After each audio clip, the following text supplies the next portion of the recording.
Kenapa sih gak ada yang pernah bilang kalau berprasangka baik sama Allah tuh indahnya kayak gini? Misal nih, kamu lupa berdoa habis sholat karena terburu-buru, kemudian kamu ada tes wawancara kerja, dan wawancara kerja itu belum berhasil. Terus habis gitu kamu bergumam, ini kayaknya gara-gara tadi aku lupa dan gak sempat berdoa deh. Tapi ada hal yang mungkin bisa membantumu menjawab, adalah salah satu hadis qudsi yang bunyinya, aku akan selalu sesuai dengan prasangka hambaku. Tugas kita saat membuat kesalahan adalah beristighfar, bukan menunggu pembalasan darinya. Pahami itu ya mulai sekarang. Ada apa dengan cadar? Mengapa kalian selalu berprasangka buruk kepada kami yang memakainya? Apa salah kami? Apakah pakaian ini mengganggu kalian? Tidak mudah bagi kami untuk memakainya. Banyak sekali perjuangan yang harus kami lalui hanya demi memakai pakaian ini, demi kain ini. Kami bukan teroris, kami bukan ninja, kami bukan pembunuh, kami juga bukan aliran sesat. Ternyata ngikutin maunya Allah tuh enak banget loh. Ridho dengan jalan hidup yang sudah Allah tetapkan, itu nyaman banget. Meskipun awalnya nggak terima, denial, bahkan bingung nggak tahu harus gimana, tapi ketika berusaha untuk terus dijalani, terus melakukan yang terbaik dan yakin penuh bahwa Allah pasti nemenin, ya pada akhirnya everything will be okay. Karena mau dihindarin gimana pun, kalau kenyataan ini memang harus terjadi, ya akhirnya akan tetap terjadi. Dan mau dipaksa supaya segera hadir, namun nyatanya Allah belum izinkan ada, ya nggak akan datang juga saat ini. Karena apapun yang Allah tetapkan dalam hidupmu hari ini adalah yang terbaik dan sesuai dengan apa yang kamu butuhkan saat ini.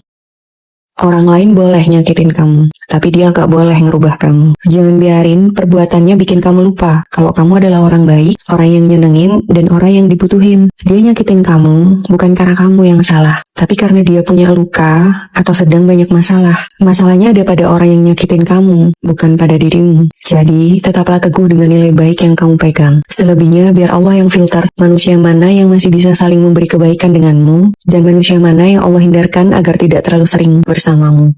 Suatu hari nanti, kamu akan memberi selamat kepada dirimu sendiri, lalu tersenyum dan berkata, terima kasih, sudah melalui badai kemarin. Kamu berhasil melewatinya dengan baik, meskipun harus berulang kali mengusap air mata. Harus jatuh bangun untuk bangkit, meskipun terasa berat, untuk melaluinya hari demi hari. Kamu harus percaya bahwa masa ini akan terlewati. Kamu akan bersyukur kepada Allah karena menimpakanmu ujian sebesar ini. Jalani dengan iman ya, yakinkan dirimu bahwa semua ini hanya sementara, dan Allah tidak akan membebanimu lebih dari kemampuanmu. You did it well. Kamu hebat, sudah bertahan.